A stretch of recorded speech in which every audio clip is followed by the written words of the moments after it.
Baik, terima kasih. Saya mulai. Bismillahirrahmanirrahim. Assalamualaikum warahmatullahi wabarakatuh. Waalaikumsalam warahmatullahi wabarakatuh.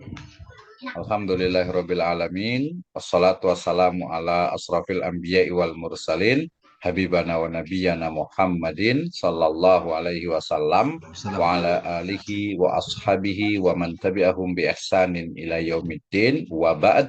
Qala Allah ta'ala fi kitabihil karim. A'udzu billahi minasyaitonir rajim. Bismillahirrahmanirrahim. Wa 'allama Adamal asma'a kullaha ثم عرضهم على الملائكة فقال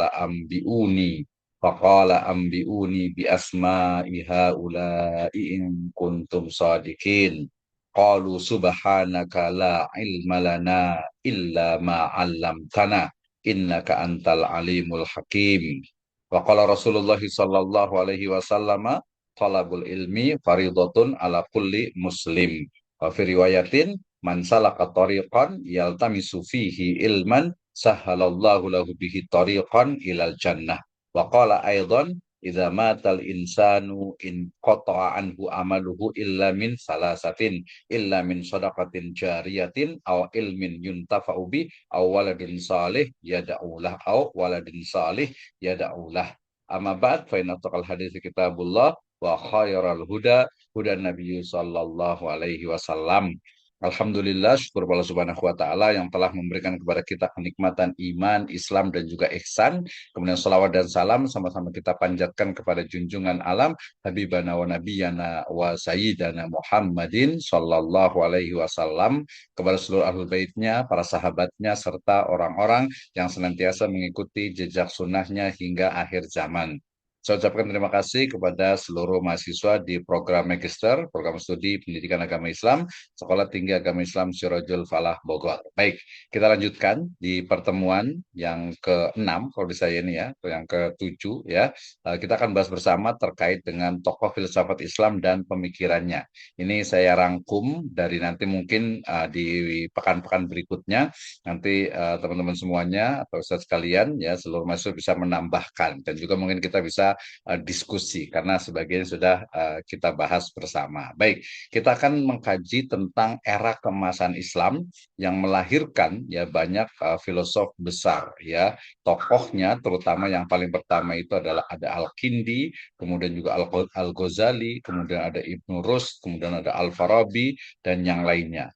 Kita akan melihat apakah ya pemikiran mereka itu masih tetap relevan ya, masih tetap relevan, masih tetap up to date ya, masih tetap sesuai dengan ya keadaan zaman sekarang ini ya, terutama ketika ingin membuka wawasan, ketika kita ingin membuka wawasan terkait dengan akal, kemudian etika, politik, ekonomi, sosial, budaya dan juga estetika. Saya awali dengan firman Allah Subhanahu wa taala dalam surat Al-Baqarah ayat 31. Kayaknya ini sudah sering dengar dan insya Allah sudah hafal semuanya ya. Kemudian juga lanjutannya Al-Baqarah 31 dan Al-Baqarah 32. Yang menarik saya ambil yang di Al-Baqarah 32 saja ya. A'udzubillahi minasyaitonirrajim. Bismillahirrahmanirrahim. Qalu subhanaka la ilma lana illa ma 'allamtana. Mereka menjawab, Maha suci Engkau, tidak ada yang kami ketahui selain dari apa yang telah Engkau ajarkan kepada kami. Sesungguhnya innaka antal alimul hakim. Sesungguhnya Engkaulah yang Maha mengetahui lagi Maha bijaksana. Ini adalah perkataan dari para malaikat ya. La ilma lana illa ma 'allamtana. Kami tidak memiliki ilmu kecuali yang telah diajarkan kepada kami dari Engkau, Allah Subhanahu wa taala. Innaka antal alimul hakim. Sesungguhnya Engkaulah yang Maha mengetahui lagi Maha bijaksana. Ayat ini dalam perspektif saya menjadi asas ataupun dasar ya dalam pemahaman terkait dengan nantinya adalah epistemologi. Masih ingat kemarin ya kita juga sempat sudah bahas tentang bagaimana epistemologi Islam ya, dan kemarin juga kita sudah diskusi ya panjang kali lebar juga ya. Tetapi kita perlu ulang kembali bahwasanya la ilma lana illa ma 'allamtana. Nah, terkait dengan alam tanah ini menarik gitu ya. Kenapa? Karena konsepnya bisa jadi alam tanah itu adalah direct learning, artinya pembelajaran langsung dari Allah Subhanahu wa taala kepada para malaikat dan juga para anbiya, rusul ya. Ini bisa terlihat bagaimana Allah Subhanahu wa wa taala berfirman kepada atau kepada Nabi Musa, kepada Nabi Muhammad Shallallahu Alaihi Wasallam dan juga para nabi-nabi yang lainnya secara langsung yaitu melalui wahyu. Tapi ada juga ya dalam konteks yang lebih luas Allah Subhanahu Wa Taala juga memberikan apa hikmah, memberikan satu pelajaran yang ada di alam semesta ini tidak secara langsung dan salah satunya adalah bagaimana mengoptimalkan akal pikiran manusia. Oke, ya.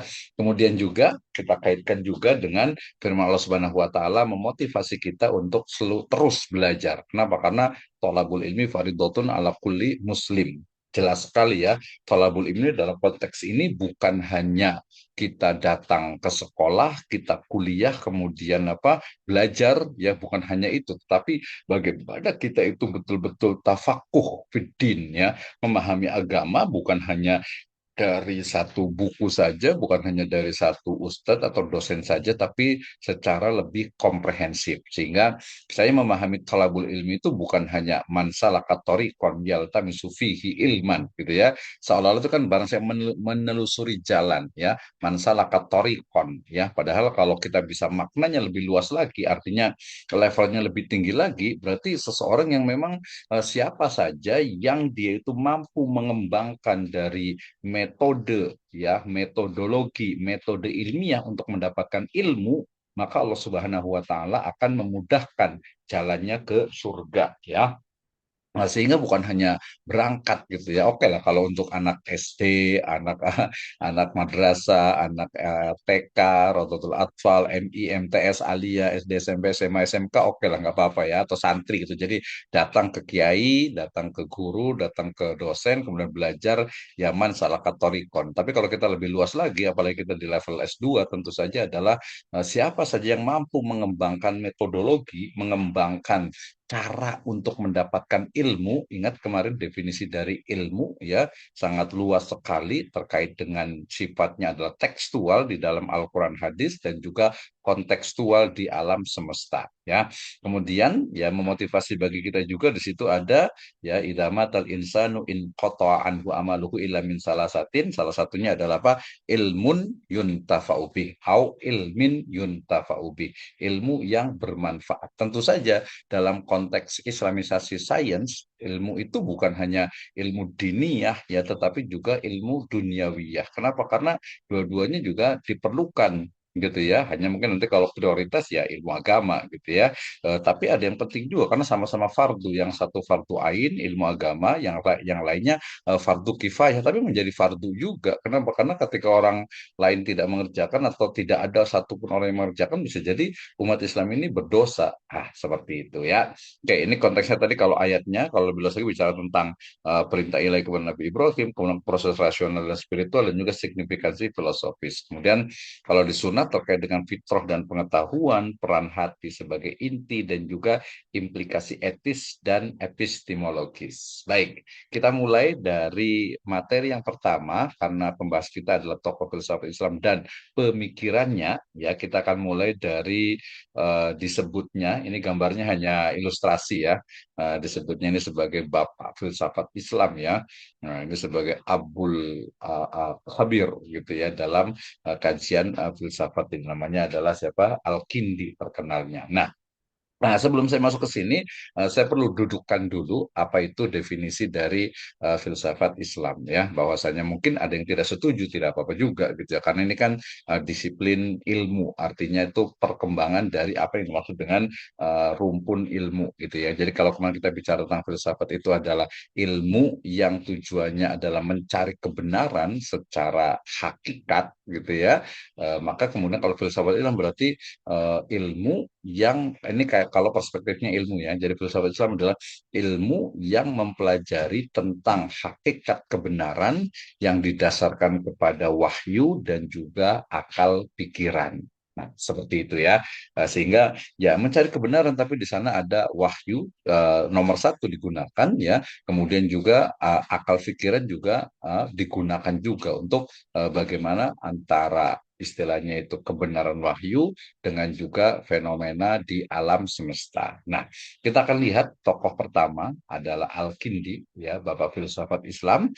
Ya, beliau itu lahir di Kufah tahun 801 Masehi. ya. Ini beliau adalah orang yang tercatat pertama yang mengcounter ya dan juga berkomentar dan juga mengkonstruk, membangun ya landasan bagi filsafat Islam. Ya, nah kemarin kita sudah bahas kenapa kemudian muncul ilmu filsafat ini dalam Islam. Ya, karena ya salah satunya ya adalah karena terjemahan dari bahasa Yunani ke dalam bahasa Arab, buku-buku mereka yang di dalamnya banyak terdapat ya ilmu filsafat. Di antaranya ada bukunya Plato, ya kemudian juga murid-muridnya Aristoteles, sehingga kemudian masuk ke dalam peradaban Islam. Ya, kalau sains tidak ada masalah gitu ya. Tapi kemudian karena sainsnya itu didasarkan kepada ya pemikiran-pemikiran filsafat, akhirnya kemudian semuanya diterjemahkan, termasuk juga bicara tentang materialisme. Materialisme dalam hal ini adalah ontologi ya keberadaan eksistensi dari sesuatu dan juga ya sebab dari sesuatu dan juga sebab dari segala sebab.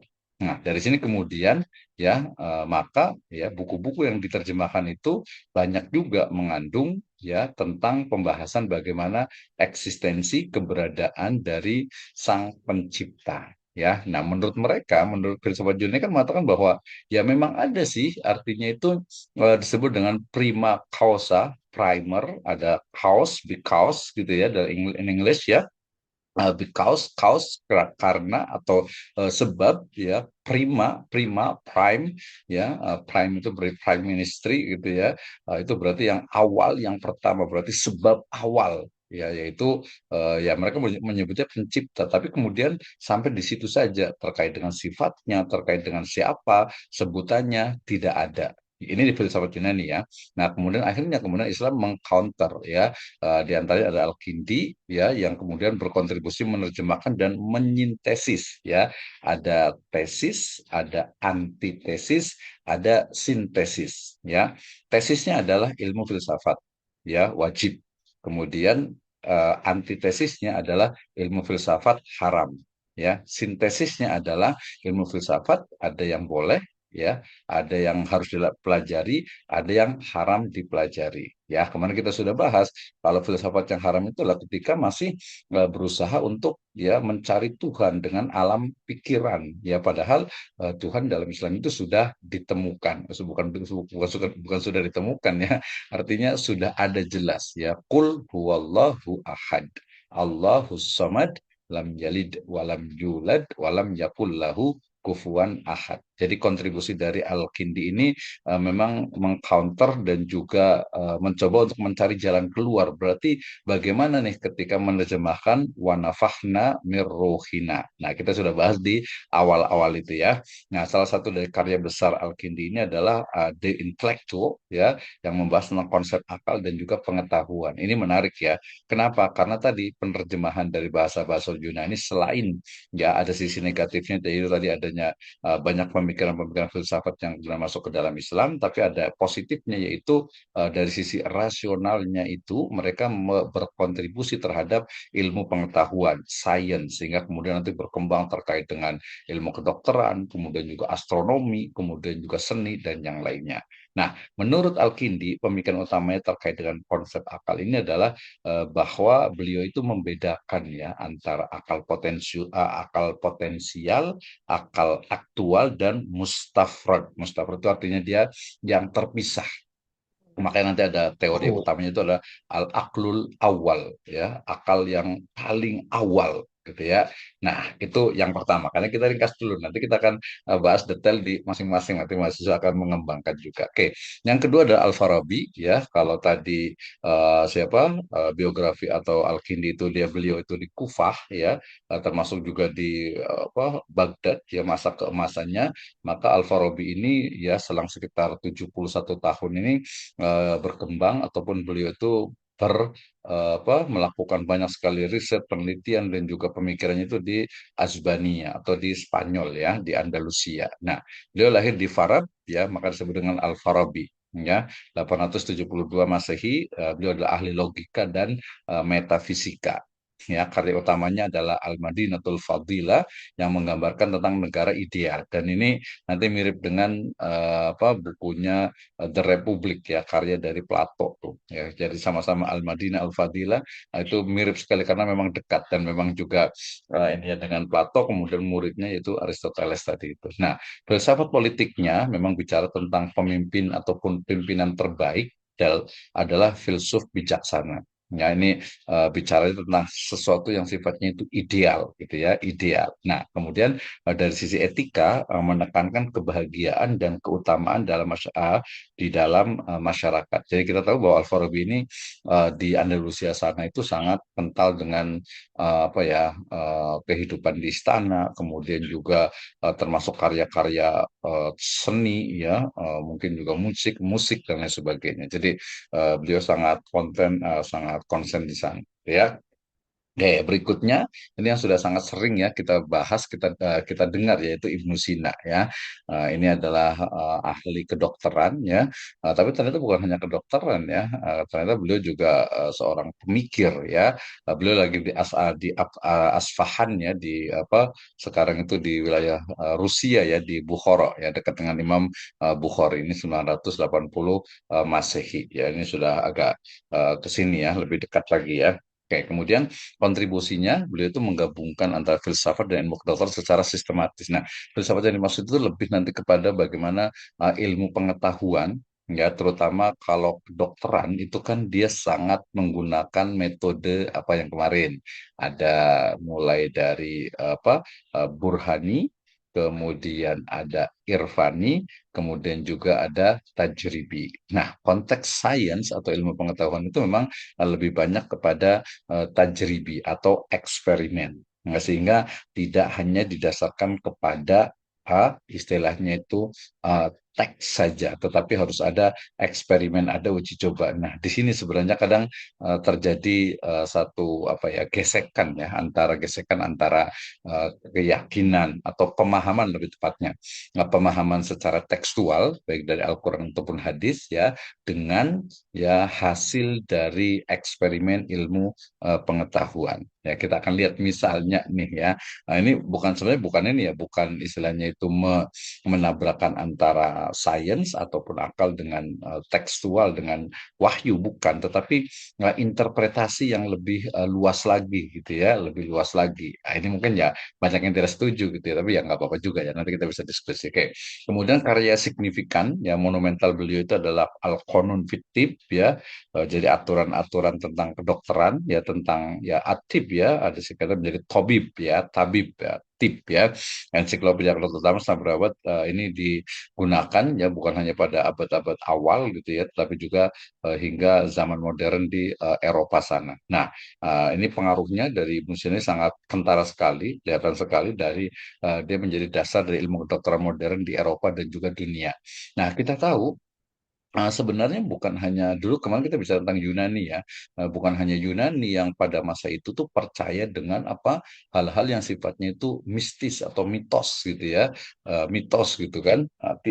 Bukan hanya di Yunani gitu ya, di dunia pada waktu itu seperti itu. Termasuk juga di Eropa sebelum abad pencerahan ya, belum abad pencerahan misalnya kalau yang lebih tinggi misalnya dari sisi astronomi misalnya mereka percaya bahwasanya ya bumi itu menjadi pusat segala apa yang ada di luar angkasa gitu ya menjadi pusat tata surya lah kalau sekarang itu bukan matahari. Kemudian ya misalnya ketika seseorang itu mengalami kejang-kejang sakit perut gitu ya itu langsung dianggap sebagai kena santet lah kena sihir lah istilahnya itu kena godaan makhluk halus dan sebagainya itu di Eropa pada waktu itu gitu ya. Nah sekarang di Indonesia juga sama kita ingat ya, Pak Panut mungkin ya, kalau dengan saya mungkin agak seumuran ya, waktu kecil itu, ya kadang kalau sakit perut, suruh ngapain ya sakit perut biasa itu ya. Oh, kalau sakit perut, kalau saya itu suruh ini apa namanya itu, nanti nggak tahu nih apakah ilmiah atau tidak, nanti ya perlu perlu eksperimen gitu ya. Kalau sakit perut itu suruh eh, apa tuh, daun pisang apa gitu ya, daun tuh ditaruh di sini, di celana gitu ya. di, di perutnya gitu ya maksudnya nah, itu nggak tahu tuh ilmiahnya belum dicari tuh seperti itu ya belum dicari. Daun jarak, Pak. Bukan. Oke. Oh ini semua kayaknya nih betul nih kayaknya mau bayar ini mau habis nih kayaknya nih. Iya bener nih, tar. Oke, ini Ibnu Sina, saya cobakan ya. Kemudian ini ada Al-Ghazali terkait dengan apa biografinya. Beliau lahir di Tus 1058 Masehi. Karyanya yang saya sebut kemarin itu Tahafut Falasifa. Kemudian metodologi itu menggunakan ragu-ragu metodis menuju keyakinan spiritual dan menggabungkan antara agama dengan filsafat secara kritis ya. Ini ada Ibnu Rus ya di Cordoba, Spanyol, kemudian Tahafut ini mengkritik Al-Ghazali juga. Beliau mencoba mengharmonikan antara akal dan wahyu serta agama. Warisannya memperkuat integrasi ilmu pengetahuan dan juga agama. Nah, pemikiran utamanya nih, jadi berdasarkan pemikirannya itu nanti ada lihat dari misalnya Al-Kindi nih, pemikirannya itu adalah Tuhan sebagai penyebab pertama dari segala yang ada. Makanya tadi sama dengan di Yunani juga tuh prima causa. Kalau Al-Farabi itu teori tentang emanasi pancaran dari keberadaan dari Tuhan. Jadi kalau ini Elkin itu lebih kepada eksistensi, sementara Al-Farabi itu lebih oke ada gitu ya. Tapi kemudian bagaimana dengan manusia? Ya, kemudian kalau Ibnu Sina itu lebih juga melihat bahwa dari sisi wujud dan juga esensi entitasnya. Ya, sementara Ibnu Rus itu lebih kepada keabadian alam semesta dalam pemikirannya itu. Jadi alam semesta ini apakah abadi, apakah nanti ketika dunia itu akan diganti lagi dan seterusnya. Ya, kemudian dari sisi etika dan politik, misalnya Al-Farabi itu melihat negara ideal itu adalah filsuf bijaksana, sementara Al-Ghazali itu lebih melihat kepada akhlak menjadi fondasi kehidupan beragama. Kemudian Ibnu Sina itu lebih mencoba untuk menyeimbangkan antara akal dan nafsu. Mau nafsu di sini adalah jiwa nafsu lawamah ya. Kemudian relevansinya ya mestinya pemikiran politik Islam itu berkontribusi pada tata kelola kontemporer ya. Ini pengaruhnya, kayaknya nanti kita akan bahas lebih detail lagi terkait dengan pengaruh dari pemikiran ini. Ya kesimpulannya, kekayaan intelektual filsafat Islam telah relevan dan inspiratif hingga sekarang ini. Pelajaran berharga membawa sejarah pemikiran, meningkatkan wawasan masa depan, dan juga inspirasi modern, memacu perkembangan ide dan pemikiran di seluruh dunia. Oke ya, jadi ternyata banyak sekali nih pemikirannya nih. Ya, kayak menunggu, sambil menunggu nih, saya buat link lagi nanti nggak usah keluar, langsung klik linknya dia langsung otomatis ya. Nah, sebentar nih ternyata betul, ternyata jadi apa ini belum bayar lagi nih Zoom-nya ini. Sebentar, saya akan buat ini. Kemudian saya akan buat schedule 8 tepat. Saya akan buat ini apa eh, untuk rapat baru lagi. Nanti langsung tinggal klik aja ya. Nanti baru kita sesi diskusi sebentar. Oke, terima kasih untuk semuanya yang sudah hadir ya. Luar biasa sekali. Ini 19 sampai ini betul. Ini jangan sampai 12.30 ini sampai kita sampai 21 ya. Oke. Kemudian ya, Bentar, saya akan kopikan invitation-nya. Eh, Langsung saya di chat room ya. Nah, di chat room boleh siapa Pak Ustadz siapa nih yang bisa online boleh dikopikan ke grup WA. Grup WA saya sudah keluar. Masih ada waktu 6 menit sih. Yang ini boleh dikopikan. Nanti kalau mamanya dari sini klik itu dari Zoom itu dia otomatis langsung masuk ke yang Zoom berikutnya. Ya. Nah, saya akan